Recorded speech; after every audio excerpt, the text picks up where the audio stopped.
भारत और चीन के बीच पिछले कुछ वर्षों में सीमा विवाद और सैन्य तनाव के कारण रिश्तों में काफी उतार चढ़ाव देखने को मिला। साल 2020 में पूर्वी लद्दाख की गलवान घाटी में हुई हिंसक झड़प के बाद दोनों देशों के संबंध अपने सबसे कठिन दौर में पहुंच गए थे। हालांकि लगातार कूटनीतिक और सैन्य स्तर पर हुई बातचीत के बाद अब दोनों देशों के बीच संबंधों में धीरे धीरे सुधार के संकेत दिखाई देने लगे। इसी बदलते माहौल के बीच चीन ने एक ऐसा कदम उठाया है जिसे दोनों देशों के रिश्तों में सकारात्मक संदेश के रूप में देखा जा रहा है। चीनी सेना पीपल लिबरेशन आर्मी की स्थापना की 99वीं वर्षगांठ के अवसर पर भारत में चीन के defence attache rear admiral Yu Jian ने भारतीय सेना का सार्वजनिक रूप से धन्यवाद अदा किया और दोनों देशों के बीच सैन्य सहयोग और विश्वास बढ़ाने की आवश्यकता पर जोर दिया। रियल एडमिरल यू जियान ने यह धन्यवाद पिछले वर्ष केरल के तट पर हुई एक समुद्री दुर्घटना को याद करते हुए दिया। जून 2025 में केरल के समुद्री क्षेत्र के पास एक कार्गो जहाज में भीषण आग लग गई थी, जिसके बाद जहाज पर कई धमाके हुए। इस जहाज पर विभिन्न देशों के नागरिकों के साथ 12 चीनी क्रू सदस्य भी मौजूद थे। समुद्र के बीच हुए इस हादसे के बाद भारतीय नौसेना और भारतीय तट रक्षक बल ने तत्काल राहत एवं बचाव अभियान शुरू किया। कठिन परिस्थितियों और जोखिम के बावजूद भारतीय बचाव दल ने सभी 12 चीनी नाविकों को सुरक्षित निकालकर उनकी जान बचाई। इस मानवीय सहायता को याद करते हुए चीनी डिफेंस अताशे ने कहा कि चीन इस मदद को कभी नहीं भूलेगा और भारतीय सेना द्वारा दिखाए गए साहस और मानवता के प्रति अपनी गहरी कृतज्ञता व्यक्त करता है।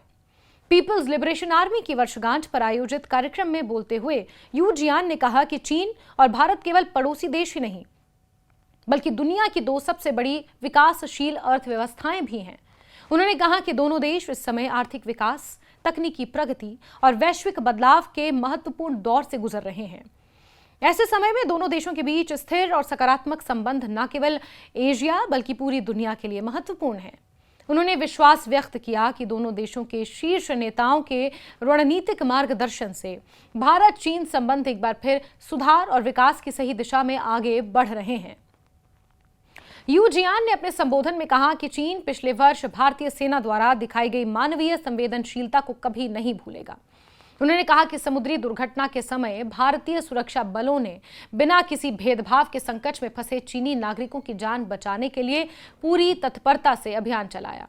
उनके अनुसार मानवीय सहायता और आपदा के समय सहयोग किसी भी दो देशों के बीच विश्वास को मजबूत करने का सबसे बड़ा आधार होता है।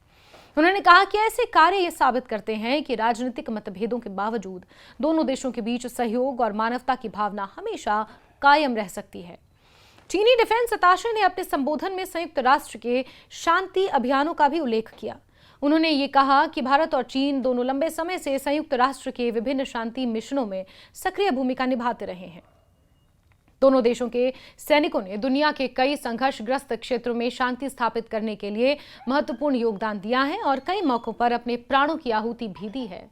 यू जियान ने कहा कि इन साझा अनुभवों से यह स्पष्ट होता है कि दोनों देशों की सेनाएं केवल अपने राष्ट्रीय हितों की रक्षा ही नहीं करती बल्कि वैश्विक शांति और स्थिरता बनाए रखने में भी महत्वपूर्ण भूमिका निभाती हैं। उन्होंने ये भी कहा कि चीन का हमेशा से मानना रहा है कि भारत और चीन के बीच जितने भी मतभेद हैं उनसे कहीं अधिक दोनों देशों के साझा हित हैं। उन्होंने कहा कि आर्थिक विकास, क्षेत्रीय स्थिरता, आतंकवाद के खिलाफ सहयोग, जलवायु परिवर्तन, वैश्विक व्यापार, ऊर्जा सुरक्षा और बहुपक्षीय मंचों पर समन्वय जैसे अनेक क्षेत्र ऐसे हैं जहां भारत और चीन मिलकर बेहतर परिणाम हासिल कर सकते हैं।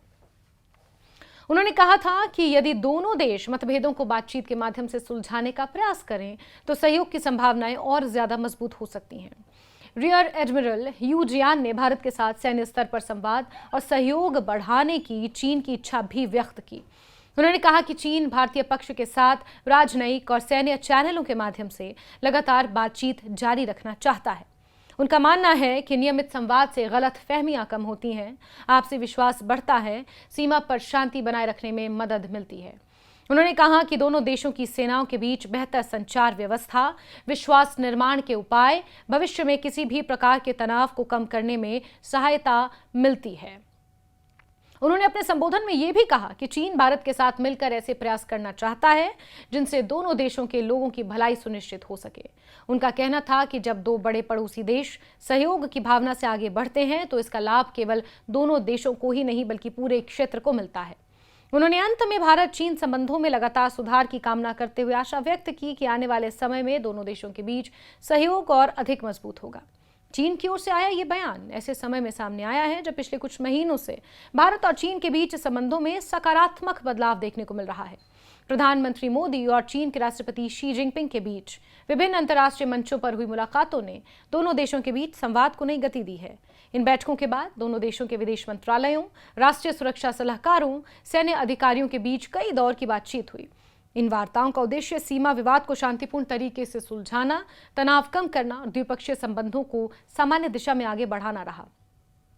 पिछले कुछ समय में दोनों देशों ने सीमा क्षेत्रों में तनाव कम करने, सैन्य स्तर पर संवाद बनाए रखने और विश्वास बहाली के लिए कई कदम उठाए हैं।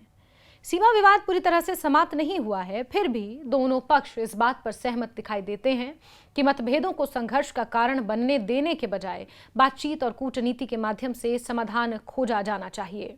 इसी पृष्ठभूमि में चीन द्वारा भारतीय सेना की सार्वजनिक रूप से सराहना और धन्यवाद व्यक्त करना दोनों देशों के बीच विश्वास निर्माण की दिशा में एक सकारात्मक संकेत माना जा रहा है। विशेषज्ञों का भी मानना है कि मानवीय सहायता से जुड़े ऐसे उदाहरण अक्सर राजनीतिक संबंधों में भी सकारात्मक माहौल बनाने में मदद करते हैं। समुद्री दुर्घटनाओं के दौरान भारतीय सेना और तटरक्षक बल द्वारा चीनी नागरिकों की जान बचाने की घटना ये दर्शाती है कि संकट के समय मानवता सबसे ऊपर होती है। इसी तरह चीन द्वारा सार्वजनिक रूप से इस सहायता को स्वीकार करना और उसका आभार व्यक्त करना भी दोनों देशों के बीच संवाद और सहयोग को मजबूत करने की दिशा में एक महत्वपूर्ण संदेश माना जा रहा है। भारत और चीन के बीच व्यापार, निवेश, क्षेत्रीय सुरक्षा, वैश्विक मंचों पर सहयोग जैसे अनेक मुद्दे भविष्य के संबंधों को प्रभावित करेंगे। दोनों देशों के सामने चुनौतियां भी हैं, अवसर भी।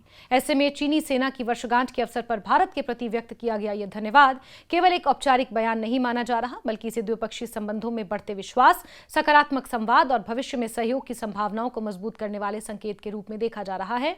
आने वाले समय में यह देखना जरूरी होगा कि दोनों देश इस सकारात्मक माहौल को कितना आगे बढ़ा पाते हैं और अपने मतभेदों को बातचीत और आपसी विश्वास के माध्यम से किस हद तक कम कर पाते हैं।